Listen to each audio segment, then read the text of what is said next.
Right. చాలా మంచిది మిత్రులారా. దేవుని మహాకృపను బట్టి దేవుడు ఏర్పరిచినటువంటి మందిరంలో ఇలా మనం కూడుకోవడం చాలా సంతోషం. హల్లెలూయా. మనం మార్కు సువార్తను ధ్యానం చేస్తూ ఉంటున్నాం. మార్కు రాసినటువంటి సువార్తలో మరి యేసుక్రీస్తుని గురించి అతను ఎవరు అనేది ఈ సువార్త ముఖ్యంగా తెలియజేస్తూ ఉంటుంది. ఎవరంటే యేసుక్రీస్తు దేవుని కుమారుడు. ఎవరండినా? దేవుని కుమారుడు అని ఈ సువార్తలో, లేదా మనుష్య కుమారుడు అని ఈ సువార్తలో స్పష్టంగా మార్కు తెలియజేశాడు మిత్రులరా. మనం 3 వచనాలు ధ్యానం చేశాము. దేవుని కుమారుడైన యేసుక్రీస్తు సువార్త ప్రారంభము అనే వచనంతో ప్రారంభించి 3 వచనాలు మనం ధ్యానం చేశాం. 4వ వచనాన్ని మనం ధ్యానంలో ఉన్నాం. 4వ వచనంలో బాప్టిజం ఇచ్చు యోహాను ప్రసంగం, యోహాను యొక్క సందేశం గురించి మనం నేర్చుకుంటున్నాం. ఏంటి అతనిచ్చిన సందేశం అంటే, అరణ్యంలో ఉన్నాడు. ఎక్కడున్నాడంట? అరణ్యం. అరణ్యం దేనికి సాదృశ్యంగా ఉంది? దేనికి సాదృశ్యం? అవిధేయతకు సాదృశ్యం. దేనికి సాదృశ్యం? మొన్న కూడా జ్ఞాపకం చేశాను నేను, గుర్తుపెట్టుకోవాలి. దేనికి సాదృశ్యం అండి? ఇశ్రాయేలీయుల యొక్క అవిధేయతకు సాదృశ్యం. అంటే ఇప్పుడు బాప్టిజం ఇచ్చు యోహాను ఎవరి మధ్యలో ఉన్నాడు? అవిధేయుల మధ్యలో. అవిధేయుల మధ్యలో ఉండి అవిధేయులైనటువంటి వారికి మార్గాన్ని సిద్ధపరిచాడు. మార్గాన్ని సిద్ధపరిచాడు. ఏంటా మార్గం? పాపక్షమాపణ, మారు మనసు. మార్గం ఏంటండి? పాపక్షమాపణ, మారు మనసు. పాపక్షమాపణ మార్గం, మనము దేవుని దగ్గరకు వెళ్ళడానికి మార్గం ఏంటండి? అది పాపక్షమాపణ పొందుకోవాలి, మారు మనసును మనం పొందుకోవాలి. గత వారం మనం చూసాం మారు మనసు అంటే ఏంటి అనేది మనం నేర్చుకున్నాం. అంతకు ముందు వారం పాపక్షమాపణ అంటే ఏంటి అనేది మనం నేర్చుకున్నాం. సో ఈ వారం, ఈరోజు మనం నేర్చుకునేటువంటి యోహాను ప్రసంగంలో ఉన్నటువంటి 3వ అంశం బాప్టిజమం. ఏంటండి అది? బాప్టిజమం. 3 విషయాల మీద తన ప్రసంగం ఉంది. మొదటిది పాపక్షమాపణ, రెండవది మారు మనసు. మనసు మారాలి. ఏం మారాలండి? మనసు. మారాల్సింది ఏంటండి? మనసు. మారాల్సింది ఆచారాలు కాదు, ఆచరణ మారాలి. ఏం మారాలండి? ఆచరణ. ఆచరణ అనేటువంటిది మార్పు చెందాలి. ఆచారాల్లో కాదు రావాల్సింది మార్పు. కానీ ఈరోజు క్రైస్తవ్యాన్ని చూసినప్పుడు ఆచారాల్లో మార్పు కనపడుతుంది, ఆచరణలో మార్పు లేదు. ఆచరణ అంటే అనుసరణ, అనుసరించడం, చెయ్యడం, పనులు. క్రియల్లో మార్పు లేదు. క్రియలలో మార్పు లేదు అంటే మనస్సు మారలేదు, ఆచారాలు మారాయి. ఆచారాలు మారటం వల్ల ఉపయోగం ఏమీ లేదు మిత్రులారా. మారాల్సిందేంటి? మనసు. మనసు మారడం వల్ల మనకు ఉపయోగం అని నేర్చుకున్నాం. తర్వాత మిత్రులారా, బాప్టిజం గురించి యోహాను ప్రసంగం ఉంది. చాలామందికి బాప్టిజం ఎందుకో తెలీదు. బాప్టిజం ఎందుకో తెలీదు. బాప్టిజము అనే పదానికి అర్థం ముంచి లేపటం, లేదా మునుగుట, మునగడం. మనం తెలుగులో మునగటం అంటాం, వాళ్ళు గ్రీకులో బాప్టిజం అని అంటారు. అంటే మనం బాప్టిజం అంటే అదో పెద్ద వింత విచిత్రం అనుకుంటామేమో. ఏం కాదు. అరే ఇళ్ళు నీళ్ళల్లో మునుగు అని చెప్పటానికి వాళ్ళు ఏమంటారు అని అంటే బ్యాప్టైజో అంటారు. అంటే నువ్వు నీళ్ళల్లో మునుగు అని అర్థం. అర్థమవుతుందండి? ఈ బాప్టిజం అనేటువంటిది తెలుగు పదం కాదు. తెలుగు పదం కాదు, గ్రీకు పదం. కాబట్టి బాప్టిజం అంటే అర్థము to deep in to the water అంటే ముంచటం, మునగటం, మునిగి లేవడం అనే అర్థాన్ని ఇస్తూ ఉంది. సో ఈ బాప్టిజంలో 2 రకాలు ఉన్నాయి. బైబిల్ గ్రంథంలో మనకు ప్రకటించిన బాప్టిజాలు 2 రకాల బాప్టిజాలు ఉన్నాయి. ఒకటి బ్యాప్టిజం ఇచ్చి యోహాను చెప్పిన బ్యాప్టిజం, నీటి బ్యాప్టిజం. ఏంటండి అది? నీటి బ్యాప్టిజం. నీటి బ్యాప్టిజం అంటే న్యాచురల్గా ప్రతి ఒక్కరూ మీరు నీళ్ళల్లో మునిగి లేచినటువంటి, లేదా నేను నీళ్ళల్లో మునిగి లేచినటువంటి బ్యాప్టిజం. రెండవ బ్యాప్టిజం పరిశుద్ధాత్మ బ్యాప్టిజం. రెండవది ఏంటండి? పరిశుద్ధాత్మ బ్యాప్టిజం. ఇవి రెండు చాలా ప్రాముఖ్యమైనటువంటివే. ఇవి రెండు చాలా ప్రాముఖ్యమైనటువంటి బ్యాప్టిజములు. కాబట్టి నీటి బ్యాప్టిజమాన్ని ఎవరు తీసుకొచ్చారు అని అంటే యోహాను తీసుకుని వచ్చాడు. జకరియా ఎలిజబెత్తుల కుమారుడైనటువంటి యోహాను ద్వారా నీటి బ్యాప్టిజం అనేటువంటిది వెలుగులోకి వచ్చింది. పరిశుద్ధాత్మ బ్యాప్టిజం ఎవరిస్తారు అని అంటే యేసుక్రీస్తు ఇస్తారు. ఎవరిస్తారండి? యేసుక్రీస్తు పరిశుద్ధాత్మతో బ్యాప్టిజము ఇస్తాడు ఆయన. కాబట్టి ఈ రెండు రకాలైనటువంటి బ్యాప్టిజం. లెట్ us see నీటి బ్యాప్టిజం అసలు ఎందుకు తీసుకోవాలి? నీటి బ్యాప్టిజం ఎందుకు తీసుకోవాలి? ఈ మధ్యకాలంలో వాడు ఎవడో పెట్టాడు పోస్టు, బ్యాప్టిజం తీసుకోవాల్సినటువంటి అవసరం లేదని పెట్టాడు. అదేంటి? బ్యాప్టిజం తీసుకోవాల్సినటువంటి అవసరం లేదని చెప్పాడు. అవసరం ఉందంటారా లేదంటారా? నేనేమంటానంటే అలాంటి వాళ్ళతో, అసలు నీకు ఆధార్ కార్డు తీసుకోవడం అనవసరం. వాడికి ఆధార్ కార్డు ఎందుకు మరి? అంతే కదా. ఆధార్ కార్డు నీకు ఎంత ముఖ్యమో, ఆధార్ కార్డు లేకపోతే భారతదేశానికి చెందినవాడు కాదా? అవునుగా. ఉన్నా లేకపోయినా భారతీయులమే కదా, ఇక్కడే పుట్టాం కాబట్టి ఇక్కడికి చెందినటువంటి వారని. మరి ఆ మాత్రం దానికి ఆధార్ కార్డు దేనికి అంటే వితండవాదం చేయాలనుకుంటే ఇలా చేయొచ్చు. దానివల్ల ఉపయోగం అనేటువంటిది మనకు లేదు మిత్రులారా. గమనించాల్సినటువంటి విషయం ఇక్కడ నీటి బ్యాప్టిజం అనేటువంటిది అసలు ఎందుకు తీసుకోవాలి? ఎవరు తీసుకోవాలి? ఎందుకు తీసుకోవాలి? ఎవరు తీసుకోవాలి? చాలా ప్రాముఖ్యమైనటువంటి విషయం ఇది. చాలామంది ఇప్పుడు ఒక ఉద్రేకాన్ని, ఒక ప్రలోభాన్ని, వచ్చినటువంటి ఆడియన్స్ని, ఎవరికో ఏదో ఒక బలహీనత ఉంటుంది, ఆర్థిక అవసరతో, కుటుంబంలో ఏదన్నా సమస్య ఉండడమో, లేకపోతే ఎవరైనా యాక్సిడెంట్ అయి ఉండడమో, లేకపోతే వ్యాధులతో ఉండడమో, ఇలా రకరకాలుగా మనుషులు కష్టాలను క్యాష్ చేసుకొని కొంతమంది దుర్బోధకులు, కొంతమంది ఎవరండి వాళ్ళు? దుర్బోధకులు, దుష్టులు, అపవాది అనుచరులు ప్రజలను ఏం చేస్తూ ఉన్నారంటే మోసపరచడానికి, మభ్య పెట్టడానికి, బ్యాప్టిజం తీసుకోండి దేవుడు స్వస్థపరుస్తాడు, బ్యాప్టిజం తీసుకోండి మీ అప్పులు తీరతాయి, బ్యాప్టిజం తీసుకోండి లేకపోతే మీ ఆర్థిక సమస్య మెరుగుపడుతుంది, మీ ఆర్థిక సమస్య మెరుగుపడుతుంది. కొంతమంది చెప్పారు పెళ్లి చేసుకోవాలంటే బ్యాప్టిజం తీసుకోవాలి. దేనికండి? పెళ్ళికి బ్యాప్టిజం. పెళ్ళికి బ్యాప్టిజం ఏంటి? పెళ్ళికి బ్యాప్టిజానికి సంబంధం ఉందా అంటే ఏంటి? కొంతమంది అప్పుల నిమిత్తం బ్యాప్టిజము, ఆరోగ్యము నిమిత్తం బ్యాప్టిజము, పెళ్లి నిమిత్తం బ్యాప్టిజము. ఇది వాక్య విరుద్ధమైనటువంటి బోధ, వాక్య బోధ కాదు ఇది. వాక్యానుకూలమైనటువంటి సందేశము కాదది. కాబట్టి మిత్రులారా, ఇక్కడ మనం గమనించవలసినటువంటి విషయము, మనము గ్రహించాల్సినటువంటి విషయము, ఎవరు బ్యాప్టిజం తీసుకోవాలి, ఎందుకు బ్యాప్టిజం తీసుకోవాలి, ఎవరు తీసుకోవాలి, ఎందుకు తీసుకోవాలి. నువ్వెందుకు బ్యాప్టిజం తీసుకున్నావో మీకు తెలుసా? మీరెందుకు బ్యాప్టిజం తీసుకున్నారో మీకు తెలుసా? ఎందుకు తీసుకున్నారు? కారణం చెప్పండి. మారు మనసు. ఎందుకు? మీరు మారు మనసు పొందిన తర్వాతే తీసుకున్నారా, లేకపోతే పొందక ముందు తీసుకున్నారా? పొందినప్పుడేనంటారా? Right, very good. సో ఎందుకు తీసుకున్నాను అని అంటే మార్పు, నాలో కలిగే మార్పు. ఇంకొకటి ఏంటనంటారు? పాప క్షమాపణ. ఏంటంటే అది పాప క్షమాపణ.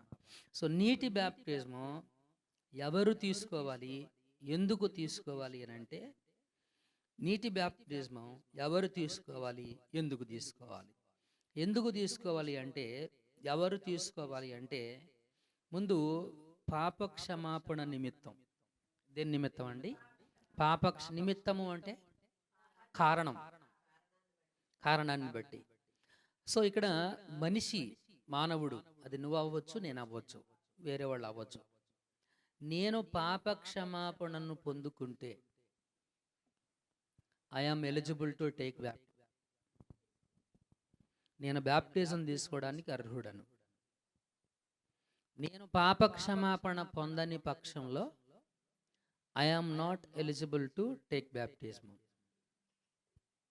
కాబట్టి ఇక్కడ విషయం ఏంటనంటే, ఎవరైనా బ్యాప్టిజం తీసుకోవాలనుకుంటే వాడు ముందు పాపక్షమాపణను పొందుకోవాలి. ఇప్పుడు పాపక్షమాపణ పొందినవాడు పాపంలో కొనసాగడం, పాపమును విడిచిపెడతాడు. పాపక్షమాపణ ఎలా పొందుకుంటావు? పాపక్షమాపణ ఒప్పుకోవాలి. ఎవరి దగ్గర ఒప్పుకోవాలి? యేసుక్రీస్తు దగ్గర నీ తప్పిదములను ఒప్పుకోవాలి. నా పాపాలన్నీ క్షమించు ప్రభువా, ఆమేన్, అయిపోయిందంటారా? ఒప్పుకున్నట్టేనా? అది కాదు మిత్రులారా, కొంతమంది విజ్ఞాపన ఇలాగే ఉంటుంది. నా పాపాలన్నీ క్షమించు ప్రభువా, అయిపోయింది. ఈ రోజు చేసిన పాపాలన్నీ క్షమించు ప్రభువా, అయిపోయింది. ఏం చేసావో చెప్పాలి. ఈరోజు పాపమే చేసావు. ఏం పాపం చేసావు?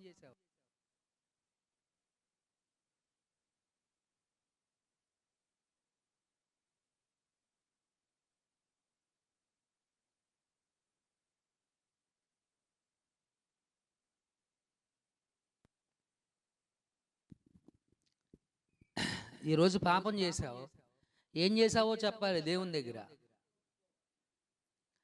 కానీ ఇక్కడ మనవాళ్ళు చేసే తప్పు ఏంటనంటే, ఒప్పుకోరు, విడిచిపెట్టరు. ప్రార్థన చేయకపోవడం తప్పు అని నాకు బాగానే చెప్తున్నారు, కానీ చెయ్యరు మీరు. మరి అది పాపక్షమాపణ ఎలా అవుతుంది? అది పాపక్షమాపణ కాదు. ఎప్పుడు పాపక్షమాపణ అవుతుంది అంటే, నువ్వు విడిచిపెట్టినప్పుడు. నువ్వు చేసిన తప్పుని విడిచిపెట్టుకోకుండా ఆ తప్పుని అలాగే కంటిన్యూషన్గా చేస్తా ఉన్నావు అంటే అది నువ్వు పాపక్షమాపణ పొందినట్టు కాదు. అర్థమవుతుందండి? నువ్వు ఆ తప్పుని విడిచేసినప్పుడు, వదిలిపెట్టినప్పుడు అప్పుడవుతుంది పాపక్షమాపణ. దాన్ని నువ్వు కొనసాగించినప్పుడు అది పాపక్షమాపణ అవ్వదు. దాన్ని కొనసాగించినప్పుడు అది పాపక్షమాపణ అవ్వదు. కాబట్టి మిత్రులారా, ఇక్కడ గ్రహించాల్సినటువంటి విషయం, ఇక్కడ ఉన్న ప్రతి విశ్వాసి కూడాను, I want you to question your sin. మీరు మీ పాపములను ప్రశ్నించండి, మీ హృదయములను ప్రశ్న వేసుకోండి.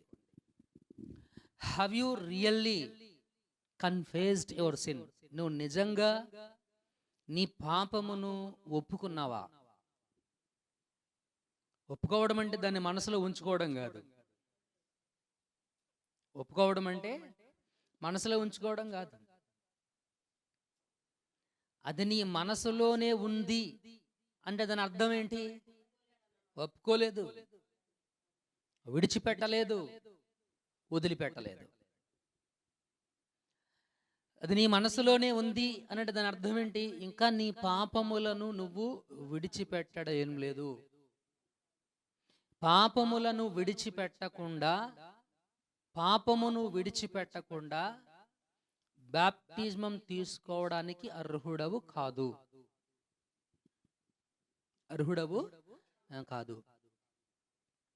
కాబట్టి ఇక్కడ పరిశీలన చేసుకోండి, మిమ్మల్ని మీరు ప్రశ్నించుకోండి. ఎవరు ఎలిజిబుల్? ఎందుకు బాప్టిజం తీసుకోవాలి? ఎవరు బాప్టిజం తీసుకోవడానికి అర్హుడు అని అంటే, పాపక్షమాపణ పొందినవాడు అర్హుడు. ఎందుకు బ్యాప్టిజం తీసుకోవాలి అంటే పాపక్షమాపణ పొందాను కాబట్టి. పాపక్షమాపణను పొందాను కాబట్టి. సో అది నువ్వు పొందుకొని ఉంటే you can take baptism. You can take baptism. నువ్వు బ్యాప్టిజం తీసుకోవచ్చు. దానికి అభ్యంతరం ఏమీ లేదు. దానికి అభ్యంతరం ఏమీ కూడాను లేదు మిత్రులారా. కాబట్టి నువ్వు పాపక్షమాపణ పొందావా లేదనేటువంటిది నీకు బాగా తెలుసు. నీకు తెలుసు. నా ముందు అబద్ధం చెప్పినా, సంఘంలో అబద్ధం చెప్పినా ఎవరైనా ఏమన్నా అనుకుంటారేమోనని దేవుని ముందు నువ్వు చెప్పలేవు. నీ మనసాక్షికి నువ్వు అబద్ధం చెప్పుకోలేవు. నీ మనసాక్షికి అబద్ధం చెప్పుకోలేవు. దేవుని ముందు కూడా అబద్ధం చెప్పలేవు. నువ్వు చెప్పటానికి కూడా అక్కడ చాలా. కాబట్టి ఇక్కడ గమనించవలసినటువంటి విషయము, గ్రహించాల్సినటువంటి విషయము, నువ్వు నిజంగా ఒప్పుకున్నావా? నువ్వు నిజంగా ఒప్పుకున్నావా? యోహాను మొదటి పత్రిక, యోహాను రాసినటువంటి పత్రిక, మొదటి పత్రిక 6వ వచనం, 3వ అధ్యాయం 6వ వచనం. ఆయన యందు ఏంటిది? ఆయన యందు నిలిచియుండు వాడెవడును ఏం చేయుడు? ఆయన యందు నిలిచియుండు వాడెవడును పాపం చేయుడు.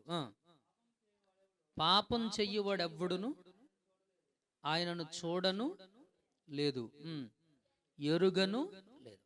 ఎరుగలేదంటే బ్యాప్టిజం తీసుకొని నువ్వు పాపం చేస్తూ, పాపం అంటే ఏంటంటే ప్రార్థన చేయకపోవడమే పాపం, ప్రార్థనకు రాకపోవడమే పాపం. ఈ పాపాలన్నీ చెప్తున్నారు కానీ నువ్వు మానకపోయావు అనుకోండి, నువ్వు చేయకుండా ఉన్నావు అనుకోండి, నువ్వు వాటిని చేస్తానే ఇవి పాపాలని చెప్పడం వల్ల ఉపయోగం ఏమీ లేదు. దాని అర్థం నీకంటే అసలు దేవుడు ఇంకా నీకు తెలియదని అర్థం. యేసుక్రీస్తుని కూర్చున్నటువంటి జ్ఞానం కానీ, అవగాహన కానీ, అసలు బ్యాప్టిజం ఎందుకు తీసుకున్నావో, ఏ కారణాన్ని బట్టి తీసుకున్నావో ఒక అవగాహన లేనటువంటి విశ్వాస జీవితాన్ని నువ్వు గడుపుతూ ఉన్నావని అర్థం. గమనించాల్సినటువంటి విషయం ఇది. ఇక్కడ దేవుడి గురించి తెలిసినవాడు, ఎవరికైతే దేవుని గురించి తెలుసో, ఇక్కడ దేవుని గురించి తెలియడం మాత్రమే కాదు, దేవుని యందు నిలిచి ఉన్నటువంటి వాడు. బాప్టిజం తీసుకోవడం అంటే ఏంటి? దేవునిలో నిలబడ్డమే. ఈ దేవుని యందు నిలబడిన వాడు ఏం చేస్తాడు, ఏం చెయ్యడు అని అంటే పాపము చెయ్యడు. పాపము చెయ్యడు. ఇంకా బాగా చెప్పాలంటే దాని జోలికి పోడు. 7వ వచనంలో, చిన్నపిల్లలారా ఎవరిని మిమ్మును మోసపరచనయ్యుకుడి, ఆయన నీతిమంతుడై ఉన్నట్టు దేన్ని జరిగిస్తాడంట? నీతిని జరిగించు ప్రతివాడు నీతిమంతుడు. ఏం జరిగించాలంట? నీతిని జరిగించాలి. అందుకే విశ్వాసం అనేది మౌనంగా ఉండదు. It speaks, it's works. అది మాట్లాడుతుంది. నేను దేవుని నమ్ముతున్నాను, మంచిది. మరి నమ్ముతున్నాను అన్నప్పుడు నీ నమ్మకాన్ని బట్టి నీ జీవితాన్ని చూసినప్పుడు నువ్వు దేవుని నమ్మిన వ్యక్తిగా కనపట్టల్లా, జీవితం కనపట్టల్లా. మాట కనపడుతుంది కానీ క్రియలు లేవు. క్రియలు లేనప్పుడు విశ్వాసము మృతము, ఉపయోగం లేదు. దాంతో క్రియలు లేనప్పుడు అటువంటి విశ్వాసం వల్ల ఉపయోగం ఏమీ లేదు. సో దేనికి విశ్వాసం మీకు అదంటే తలనొప్పి తీసేయడానికి, కాళ్ళు నొప్పులు తీసేయడానికి, జ్వరం తీసేయడానికి, అప్పులు తీర్చడానికి, వీటికి విశ్వాసం. ఈ పనికి మాలిన పనులు దేవుడు చెయ్యడు. అర్థమవుతుందండి? అది మీరు తలనొప్పి వస్తే పారాసెటమాల్ టాబ్లెటో, డోలా టాబ్లెటో, ఈ తలనొప్పి టాబ్లెట్ తెచ్చుకుని వేసుకోవాలంతే. దానికి వేరే మార్గం ఏమీ లేదు. That's it. కాళ్ళ నొప్పులు వచ్చినాయి అనుకోండి, నొప్పుల టాబ్లెట్ తెచ్చి చేసుకోవాలి, అంతే. అంతే. నీకు పాప క్షమాపణ లేకోకుండా, నువ్వు నీతిని జరిగించకుండా దేవుని సహాయం కోరటం అనేటువంటిది చాలా ఫులిష్.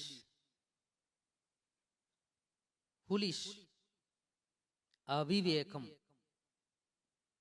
వివేకం కాదది, విజ్ఞానం కాదది, అది జ్ఞానముతో కూడినటువంటి ప్రార్థన కాదది. పాపక్షమాపణ నిమిత్తం బాప్టిజం ఇస్తారు. అప్పుల గురించి కాదు, పెళ్ళిళ్ళ గురించి కాదు. నువ్వు పెళ్లి చేసుకోవటం వల్ల సంఘానికి లాభం ఏమీ లేదు, నువ్వు పెళ్లి చేసుకోపోవటం వల్ల సంఘానికి లాభం ఏమీ లేదు. అర్థమవుతుంది కదా? సంఘానికి ఎవరైనా వస్తే బాగుపడతారు, నేను రావడం వల్ల సంఘం బాగుపడుతుంది అనేది చాలా అజ్ఞానం, చాలా దుర్మార్గం కూడా అది. అర్థమవుతుందండి? సముద్రపురంలో ఎవరు అన్నారు, మీరు వచ్చాక సంఘం police don't say that word. నేను వచ్చాక సంఘం మారటం కాదు, మీకు వాక్యం తెలిసాక మీరు మారారు. హల్లెలూయా. రైట్, వాక్యం అండి, ఆయన వాక్యం. Who is Sunil? కాబట్టి మిత్రులు, ఇక్కడ గమనించాల్సినటువంటి విషయం, I want you to question. ఈ విషయంలో మిమ్మల్ని ప్రశ్న వేసుకోండి. మీరు మనసాక్షిని అడగండి. దాని అర్థం మీరు ఏదో పెద్ద పాపంలో పడిపోయారు, ఇక దుర్మార్గం, మీ జీవితం అయిపోయిందని కాదు. ప్రశ్న వేసుకొని కనీసం ఇప్పటికైనా మేల్కొనండి. ఈ సందేశంలో ముఖ్యమైనటువంటి నా ఇంటెన్షన్ ఏంటి అని అంటే, కనీసం ఇప్పటికైనా మీరు గ్రహించండి, గ్రహించి మేల్కొనండి. ఎకనైనా జీవితాన్ని మార్చండి. ఇందాక మనం మొదటి వాక్యంలో చెప్పినట్టుగా ప్రార్థన ఒకటి, జీవితం ఒకటి. ఇలా ఉన్నప్పుడు అది భక్తి అవ్వదు, అది విశ్వాస జీవితం అవ్వదు. ఏమి ప్రార్థన చేస్తున్నావో అదే జీవితంగా ఉండాలి. నువ్వు ప్రార్థన చేసిన దానికి, జీవించిన జీవితానికి మధ్య రెండిటికి పొంతలు లేదనుకోండి, రెండిటికి మధ్య వ్యత్యాసం కనపడుతుంది అనుకోండి, దానివల్ల ఉపయోగం ఏమీ లేదు. వేషధారణ అది. ఏంటంటే అది వేషధారణ. కనుక గమనించాల్సినటువంటి విషయం, ఈ పాప క్షమాపణ పొందినవాడు పాపం చెయ్యడు, మరేం చేస్తాడు? నీతిని జరిగిస్తాడు. దేన్ని చేస్తాడండి? నీతిని జరిగిస్తాడు. సో నువ్వెంత నీతిని జరిగిస్తూ ఉంటున్నావు? జరిగించడం అంటే ఏంటి? చెయ్యడం. సో నువ్వేం చేస్తున్నావు అనేది నీ క్రియలను, నువ్వు చేసిన పనులను పరీక్ష చేసుకోండి. కాబట్టి మిత్రులారా, మనం మాట్లాడాల్సినటువంటి అవసరం ఏమీ లేదు. మనం చేసే పనులు చెప్తాయి, మనం చేస్తున్న పనులు చెప్తాయి. నేను అలాంటి వాడిని కాదు, నేను ఎలాంటి దాన్ని కాదు, నేను ఇలాంటి వ్యక్తిని కాదని నేను చెప్పుకోవాల్సినటువంటి అవసరం ఏమీ లేదు. అర్థమవుతుందండి? నేను మాట్లాడిన మాట, నా క్రియ, నేను చేసినటువంటి పని సమాజానికి ఒక సందేశం. ఎప్పుడు క్రైస్తవుడు ఏది చేసినా సందేశమే. అర్థమవుతుందండి? క్రైస్తవుణ్ణి లోకం బాగా పరిశీలన చేస్తుంది. క్రైస్తవుని లోకం బాగా పరిశీలన చేస్తుంది. నువ్వు బైబిల్ని చదివితే నిన్ను చదువుతారంట ప్రజలు, ఆ బైబిల్ నీలో చూడాలని. నువ్వు చదువుతున్న బైబిల్ని ఎక్కడ చూస్తారంట? నీలో. వాళ్ళు బైబిల్ చదవరు, నీలో చదువుతారు. అర్థమవుతుందండి? కాబట్టి సమాజంలో నేను క్రైస్తవుడిని, యేసుక్రీస్తుని నమ్ముకున్నాను అని చెప్పుకోవడం వల్ల ఉపయోగం లేదు. నువ్వు నీలో ఈ వాక్యాన్ని నీలో నువ్వు చూపించినప్పుడే సమాజానికి ఉపయోగం, నీకు కూడా ప్రయోజనం. ఎందుకు బాప్టిజం ఎవరు తీసుకోవాలి అని అంటే, పాపక్షమాపణ పొందినవాడు బాప్టిజం తీసుకోవడానికి అర్హుడు. పాపక్షమాపణ పొందినవాడు బాప్టిజం తీసుకోవడానికి అర్హుడు. ఎందుకు తీసుకుంటాడు అతను బాప్టిజం? అతడు పాపక్షమాపణ పొందాడు గనక. మరొకటి చెప్పాడు అక్కడ, ఎందుకు బాప్టిజం అని అంటే, మారు మనసు విషయమై. దేని విషయంలోనంట? మారు మనసు విషయంలో. అప్పులు తీరడానికి బాప్టిజాలు, అప్పులు తీరే విషయంలో కాదు బాప్టిజం. రోగాలు పోయే విషయంలో కాదు బాప్టిజం. ఏమండి, మనకున్న ఆర్థిక క్రైటీరియాస్ అంటే సిచ్యువేషన్స్, ఆ విషయాల్లో కాదు బ్యాప్టిజాలు. ఎందుకంటే సమాజంలో జరుగుతూ ఉన్నాయి. నేను ఎందుకు వీటిని మీ ముందు ప్రస్తావన చేస్తున్నాను అంటే, మన చుట్టూ ఉన్న సమాజంలో ఉన్నవన్నీ ఇవే. మన చుట్టూ ఉన్న సమాజంలో ఉన్నవన్నీ ఇవే. సో వాడు బ్యాప్టిజం తీసుకున్నాడు అని అంటే అసలు వాడు రక్షణ పొందాడా, మారు మనసు పొందాడా, పాపక్షమాపణ పొందాడా? సంఘం వీటన్నిటినీ కూడాను పరిశీలనలోకి తీసుకోవాలి. దైవ సేవకుడు వీటన్నిటినీ కూడాను పరిగణలోకి తీసుకుని రావాలి. అయ్యో ఒక మనిషి పోతున్నాడే, పోనే, ఎందుకు? మంది ఉండటం వల్ల ఉపయోగం ఏంటి? అంతే కదా, మంది ఉండడం వల్ల ఉపయోగం ఏమీ లేదు. అది తెలిసినటువంటి ఒక సేవకుడు బాబ్ జోన్స్ గారని ఒక ఆయన, దాదాపు వాళ్ళ సంఘం 1500 మంది ఉండేవాళ్ళు అంట. 700 మంది అయ్యారు. మరి మిగిలిన ట్రాష్ అంతా ఎక్కడ పోయింది? ఆయన చెప్పాడు, ఇలా ఉండాల్సిందే, వాక్యం ఇలా చెప్పింది, ఇలా జీవించు. మేము వేరే సంఘం అనుకోండి, నిరభ్యంతరంగా వెళ్ళండి. బట్ ఇక్కడ ఈ సంఘంలో ప్రాధాన్యత వాక్యం ఖచ్చితంగా చెప్పాడు ఆయన. ఎవరైతే దీన్ని పాటిస్తారో, ఎవరైతే దీన్ని అనుసరిస్తారో, దేవుడు అప్పగించిన బాధ్యత ఏంటి? ఒక సావుకుడిగా మిమ్ములను దేవుని రాజ్యానికి సిద్ధపరచటం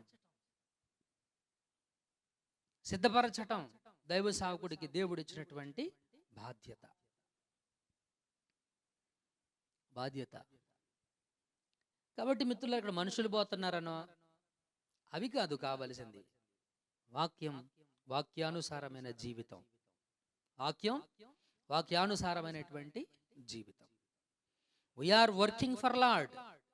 మనం మనుషుల కోసం కాదు పనిచేస్తుంది, దేవుని కోసం మనం పనిచేస్తూ ఉంటున్నాం. మన పరిచర్య ఎవరి నిమిత్తం అండి? దేవుని నిమిత్తం. కాబట్టి దేవుడు కావాలి, నాకు మంచి వాక్యం కావాలి అని అనుకున్నటువంటి వారు వాక్యానికి కట్టుబడతారు, సంఘానికి కట్టుబడతారు, వాక్యానికి కూడా కట్టుబడతారు. ఇది గమనించాల్సినటువంటి విషయం. బాప్టిజం నాకు కారణాలు రెండే: పాపక్షమాపణ, మారు మనసు. అపోస్తుల కార్యాలు 2వ అధ్యాయం, అపోస్తుల కార్యాల గ్రంథం 2వ అధ్యాయం 37, 38.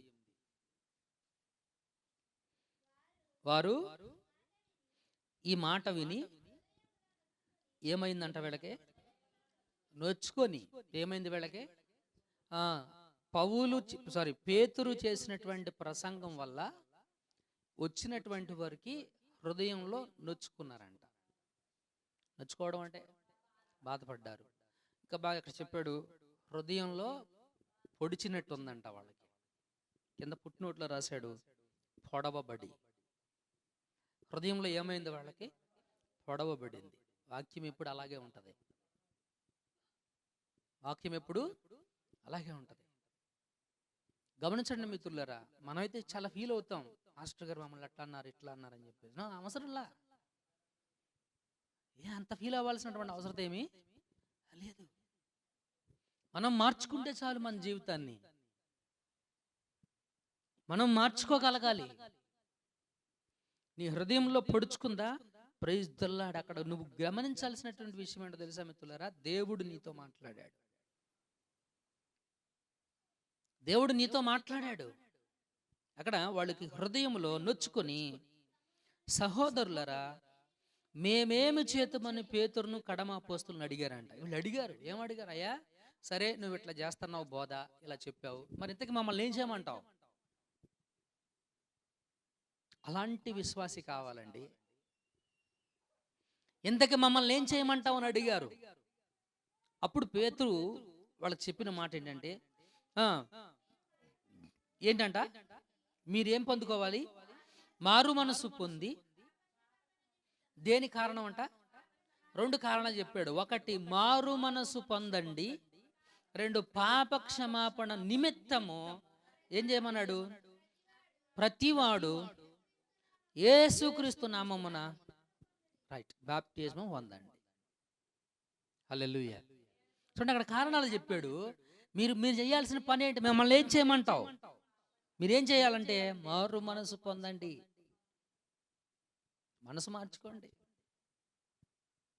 ఏం మారాలంట? మనసు మారాలి. ఇందాక మీకు చెప్పాను, మార్పు ఆచారాల్లో మార్పు కాదు, ఆచరణలో మార్పు రావాలి. నువ్వు చేసేటువంటి విధానంలో మార్పు రావాలి, హృదయంలో మార్పు రావాలి.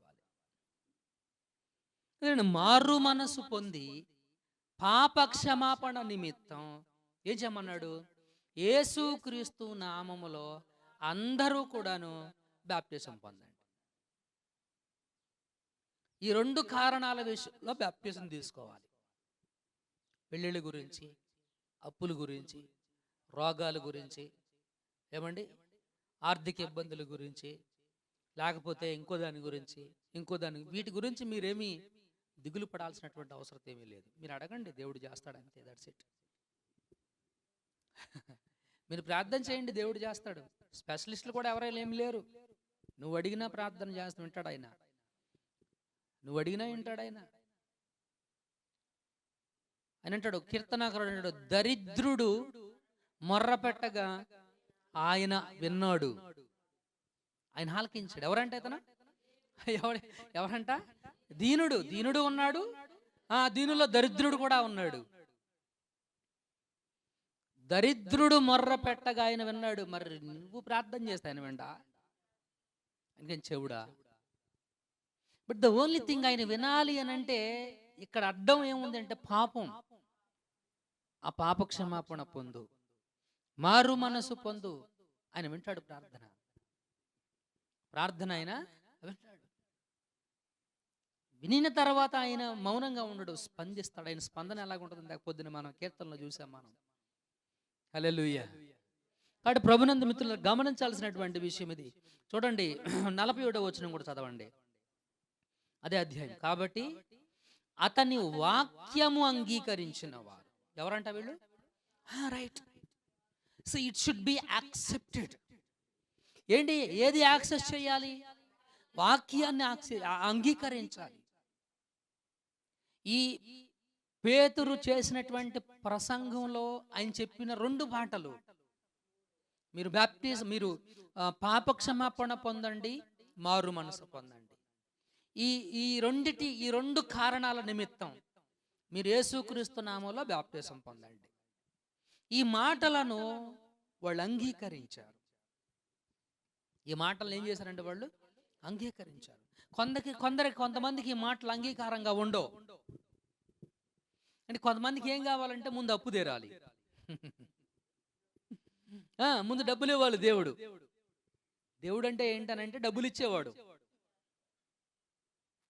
దేవుడు అంటే ఏంటంటే మనకున్నటువంటి దాన్ని ఏమంటారు, ఇబ్బందుల్లో సహాయం చేసేవాడు. అప్పుడు దేవుడే కావాలి. మిగతా టైంలో మరి దేవుడు అవసరం లేదు, అంతే కదా. కొంతమంది అలా ఉంటున్నారు మిత్రులారా. సో అది కాదు. బోధను, వాక్యాన్ని అంగీకరించాలి. దేవుని దగ్గరకు ఒక మనిషి, నువ్వు దేవుణ్ణి చేరుకోవడానికి నీకు కావలసింది మారు మనసు, పాపక్షమాపణ. ఆ 2 కారణాల నిమిత్తమై నువ్వు నీటి బాప్టిజమును తీసుకోవాలి. నీటి బాప్టిజాన్ని నువ్వు తీసుకోవాలి మిత్రులారా. వాక్యాన్ని అంగీకరించాలి, యాక్సెప్ట్ చేయాలి. నువ్వు అంగీకరించుకోకుండా, ఆయన మరణ పునరుద్ధానంలో అంగీకరించకుండా నీలో మార్పు రాదు. నీలో మార్పు అనేటువంటిది రాదు. కాబట్టి ఆయన మరణ పునరుద్ధానాల గురించి విను, వాటిని అంగీకరి. అపోస్తుల కార్యాలు 8, అపోస్తుల కార్యాల గ్రంథం 8వ అధ్యాయం. 8వ అధ్యాయంలో మనందరికి తెలిసిన ప్యాసేజ్ ఇది. 14వ వచనం. సమరయ్య వారు దేవుని వాక్యాన్ని అంగీకరించారు. ఏం చేశారు వీళ్ళు? రైట్. ఇక్కడ గమనించాల్సినటువంటి విషయం, చాలా మందిలో జరిగేటువంటి మరొక ప్రాముఖ్యమైనటువంటి అంశం ఏంటంటే, అంగీకరిస్తారు, మారు మనసు ఉండదు. ఏముండదండి? అంగీకరిస్తారు కానీ మారు మనసు ఉండదు. రెండిట్లో ఏది లేకపోయినా ప్రమాదమే. చదవండి, సరే అర్థం అవుతుంది మనకి. సమరయ వారు దేవుని వాక్యమును అంగీకరించిరని యెరూషలేముల అపోస్తులు విని పేతురును యోహాను వారి యొద్దకు పంపిరి. వీరు వచ్చి వారు పరిశుద్ధాత్మను పొందవలెనని వారి కొరకు ప్రార్థన చేసిరి.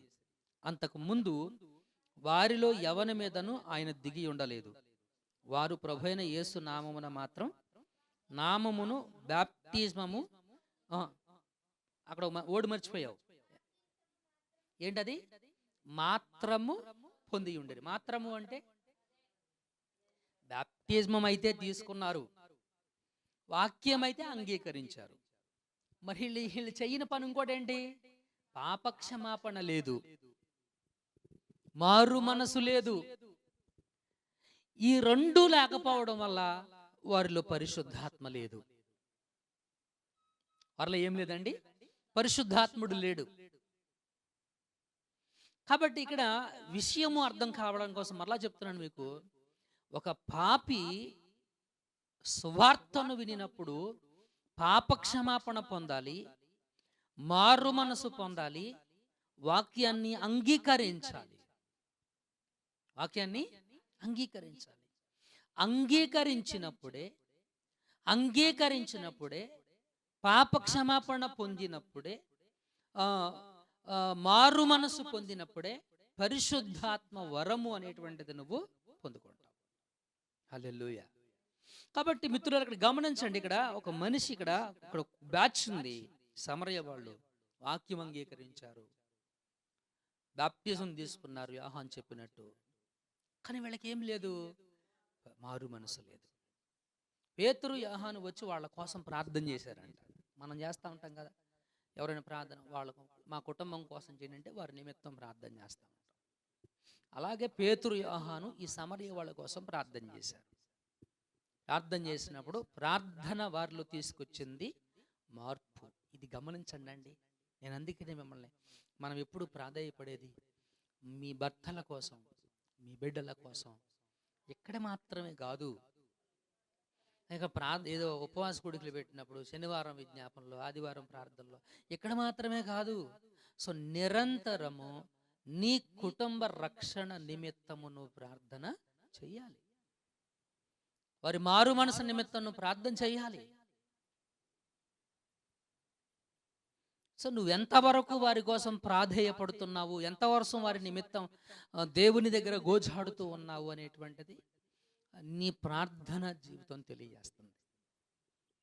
నీ ప్రార్థన జీవితము తెలియజేస్తూ ఉంటుంది. కనుక గమనించవలసినటువంటి ఆ విషయం మిత్రులు, ఇక్కడ వీరిలో మారు మనసు లేదు, పాపక్షమాపణ లేదు. కాబట్టి పరిశుద్ధాత్ముడు వారిలో లేదు.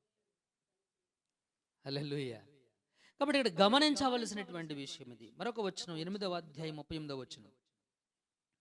బాప్టిజం ఎందుకు అని అంటే 38వ వచనంలో చెప్పాడు. 8:30. వారు త్రోవలో వెళ్ళుచు ఉండగా నీళ్లున్న ఒక చోటుకు వచ్చినప్పుడు నపుంసకుడు, ఇదిగో నీళ్లు, నాకు బాప్టిజం ఇచ్చుటకు ఆటంకమేమని అడిగి రాధము నిలుపుమని ఆజ్ఞాపించను. ఫిలిప్పు నపుంసకుడు ఇద్దరు నీళ్లలోకి దిగిరి. అంతట ఫిలిప్పు అతనికి బాప్టిజమం ఇచ్చాను. హల్లెలూయా. ఎందుకు బాప్టిజమం? ఎవరు అర్హులు అంటే మారు మనసు పొందిన వారు, పాపక్షమాపణ పొందిన వారు అర్హులు, బాప్టిజం తీసుకోవడానికి అర్హులు. ఎందుకు బాప్టిజం అంటే, ఇంకా ఎందుకు బాప్టిజము అని అంటే మిత్రులారు ఇక్కడ అంటాడు, ఇక్కడ గమనించాల్సినటువంటి విషయం 38వ వచనంలో మంచి ఇన్ఫర్మేషన్ ఇచ్చాడు మనకి. నపుంసకుడు రథం మీద వస్తా ఉన్నాడు. ఫిలిప్పు సువార్త ప్రకటించాడు. ఒక అధ్యాయాన్ని చదువుతా ఉన్నాడు, యెషయా గ్రంథాన్ని. ఫిలిప్పును అడుగుతాడు నపుంసకుడు, ఈ మాటలు ఎవరి గురించి రాశాడు ఈ ప్రవక్త? తన గురించి తను రాసుకున్నాడా, లేకపోతే ఎవరైనా ఒక వ్యక్తి గురించి చెప్పాడా అని. అప్పుడు ఫిలిప్పు ఆయన తీసుకున్న వాక్యంలో నుంచే యేసుక్రీస్తుని కూర్చున్నటువంటి సువార్త చెప్పాడు. ఆ సువార్త విన్న తర్వాత నపుంసకుడిలో కలిగినటువంటి మార్పు, నపుంసకుల్లో వచ్చినటువంటి విశ్వాసం, నపుంసకుల్లో వచ్చినటువంటి. సో ఇక్కడ గమనించాల్సినటువంటి విషయం మరొకటి ఉంది మిత్రులారా. విశ్వాసం కలిగితేనే మార్పు కలుగుతుంది. అంతే కదా? నమ్మకపోతే మారవగా? నమ్మకపోతే మారతావా? మారవగా? కాబట్టి ఇక్కడ నమ్మాడు ఈ నపుంసకుడు నమ్మాడు. కాబట్టి ఇక్కడ బ్యాప్టిజం ఇవ్వడానికి నాకు ఆటంకం ఏంటి అని అడిగాడు. ఫిలిప్పు చెప్పాడు ఆటంకం ఏంటో. పుట్టినోట్లో చదవండి ఆ మాట. ఫిలిప్పు, నీవు పూర్ణ హృదయముతో విశ్వసించిన ఎడల. ఏ హృదయం అంట? అది పూర్ణ హృదయం అంటే ఎటువంటి రిస్ట్రిక్షన్ లేకోకుండా, బలవంతం లేకోకుండా, నీవు మనస్ఫూర్తిగా, నీవు హృదయపూర్వకంగా యేసుక్రీస్తునందు విశ్వాసము నీకు కలిగితే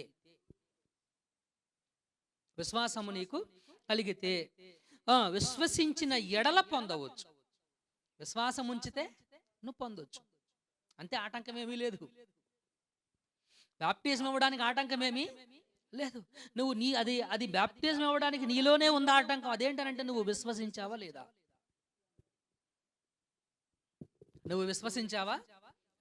అది నువ్వు చెప్పాలి అన్నప్పుడు అతడు చెప్తాడు అనమాట.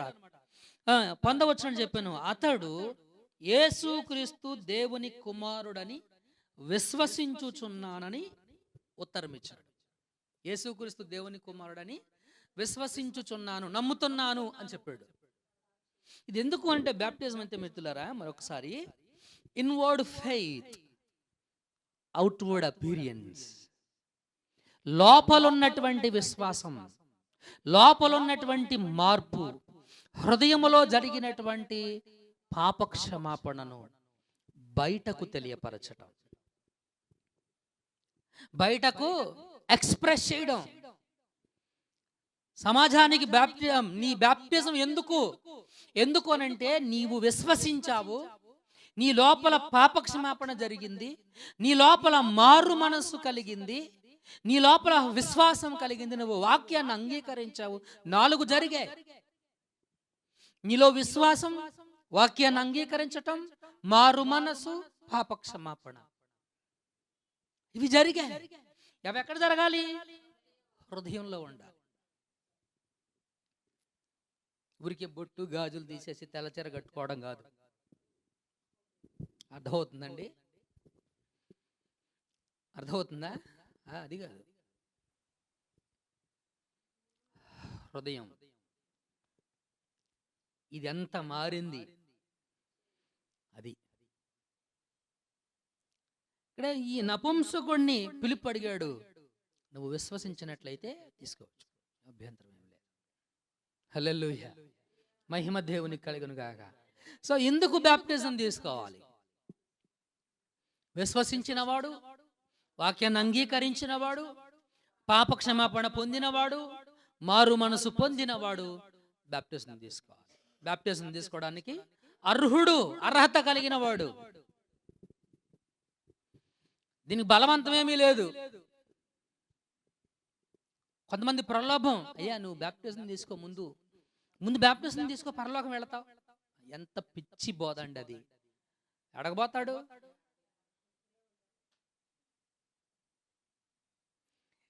నేను ఒక పాస్టర్ గారు వాళ్ళ చర్చిలో ఒక బిలీవర్కి బ్యాప్టిజం ఇవ్వడానికి నన్ను కూడా పిలిచాడు.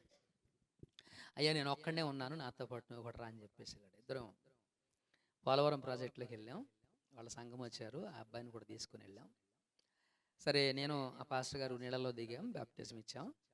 అది అయిపోయింది. అక్కడికి ఒకరోజు నా ధర్మాజం నుంచి వచ్చేటప్పుడు సెంటర్లో ఆగి కొంచెం టిఫిన్ చేస్తూ ఉన్నా. ఈ లోపల ఈయన చుట్టదాక్కుండా వచ్చాడు. చుట్టదాక్కుండా వచ్చి దగ్గరికి వచ్చి ఎదురుగా నుంచున్నాను. పాపం గమనించలేదనుకుంటా.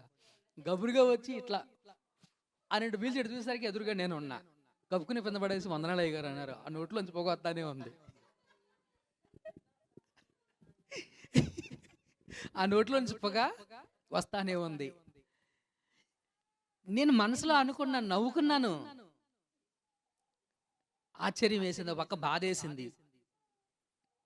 ఏంటి ఇలాంటి వారికి బ్యాప్టిజం ఇవ్వడం వల్ల వచ్చేటువంటి ప్రయోజనం ఏంటి? అవునా కాదా?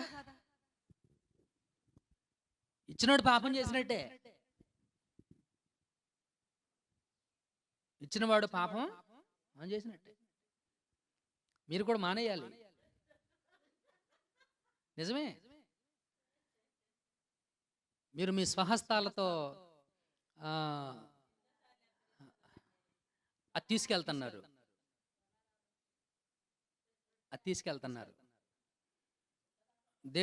దేవుని శిక్షకు, దేవుని ఉగ్రతకు పాత్రులు కావద్దు.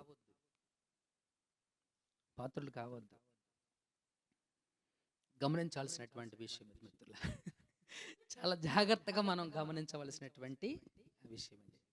అబ్బాయి చాలా సందర్భాల్లో కనపడతా ఉంటాడు. అప్పుడే చెప్పాను, అయ్యా పాస్టర్ గారు, నేను మేమందరం సంఘం అందరం నీ కోసం ఎంతో ఖర్చు పెట్టుకొని పాపం పోలవరం ప్రాజెక్టుకి తీసుకెళ్లారు, నువ్వేంటి చుట్టదాకా కనపడ్డావు అన్న. అదేం లేదు అయ్య గారు, అప్పుడప్పుడు మానలేక. ఏంటి మానలేక? సన్నగా ఉంటాడు అబ్బాయి. గమనించాల్సినటువంటి విషయం మిత్రులారా, ఎందుకు బాప్టిజం, ఎవరు బాప్టిజం తీసుకోవాలి, నీటి బాప్టిజం ఎవరు తీసుకోవాలి, ఎందుకు తీసుకోవాలి, ఎవరు తీసుకోవాలి అని అంటే పాప క్షమాపణ పొందినవాడు, మారు మనసు పొందినవాడు, వాక్యాన్ని అంగీకరించినవాడు, విశ్వసించినవాడు, ఇలాంటి వాడు బాప్టిజం తీసుకోవటానికి అర్హుడు. ఎందుకు తీసుకోవాలంటే నీ అంగీకారాన్ని చెప్పడానికి, నీ విశ్వాసాన్ని చెప్పడానికి, నీ హృదయంలో జరిగిన మార్పుని, పాపక్షమాపణ వెల్లడి చేయడానికి బాప్టిజం. మిత్రులారా, నేను ముగిస్తా ఉంటున్నాను. ఇంకా ఎందుకు నీటి బాప్టిజం అంటే, it's a commandment of God. దేవుని ఆజ్ఞ, యేసుక్రీస్తు యొక్క ఆజ్ఞ. యేసుక్రీస్తు ఆజ్ఞాపించాడు. నమ్మి బాప్టిజం పొందిన ప్రతి ఒక్కరూ రక్షణ పొందుకుంటారు. నమ్మి బాప్టిజం పొందిన ప్రతి ఒక్కరు ఏమవుతారండి? రక్షణ పొందుకుంటారు. మీరు సర్వాధికారం నాకు ఇవ్వబడింది, మీరు వెళ్ళండి, సర్వలోకానికి వెళ్ళండి, సర్వ సృష్టికి సువార్తను ప్రకటించండి. ఇలా ప్రకటించిన తర్వాత నమ్మినటువంటి వారికి తండ్రి, కుమార, పరిశుద్ధాత్మ నామంలో వారికి బాప్టిజం ఇవ్వండి. ఆజ్ఞాపించాడు బాప్టిజం తీసుకోమని, నీటి బాప్టిజం. దేవుని చిత్తమైతే మరలా వచ్చేవారు మరికొన్ని విషయాలు నీటి బాప్టిజం గురించి, పరిశుద్ధాత్మ బాప్టిజం గురించి మనం నేర్చుకుందాం. దేవుడి కొద్ది మాటలు మనందరి విడికిలో దీవించి ఆశీర్వదించును గాక. ఆమేన్. హల్లెలూయా, హల్లెలూయా. అర్థమైందా? Right, very good. ప్రార్థన చేద్దాం. తలలో వంచండి, కళ్ళు మూసుకోండి, ప్రార్థన చేద్దాం.